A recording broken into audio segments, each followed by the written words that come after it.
અમદાવાદના પ્રહલાદનગર રોડ પરના cell petrol પંપની બાજુમાં આવેલ કોમર્સ હાઉસના 9મા માળે આગ લાગતા દોડધામ મચી હતી।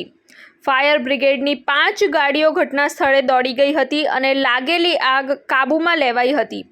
ફાયર બ્રિગેડ દ્વારા 64 લોકોનું રેસ્ક્યુ કરવામાં આવ્યું હતું।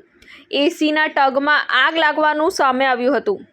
કોમર્શિયલ કોમ્પ્લેક્સમાં આગ લાગવાની ઘટના બનતા લોકો દોડધામ મચી હતી। આગને લઈ ફાયર બ્રિગેડને જાણ કરવામાં આવતા ફાયર બ્રિગેડે તાત્કાલિક ઘટના સ્થળે જઈ આગની અંદર ફસાયેલા લોકોને બહાર કાઢવાની કામગીરી હાથ ધરી હતી। જો કે આગમાં કોઈ જાનહાનિ નહોતી થઈ। રિપોર્ટ સંજીવ રાજપૂત સાથે અમીભટ્ટ સોત્રિયા, TV9 ગુજરાત, અમદાવાદ। જોતા રહો TV9 ગુજરાત, નિર્ભય, નિષ્પક્ષ, નિરંતર।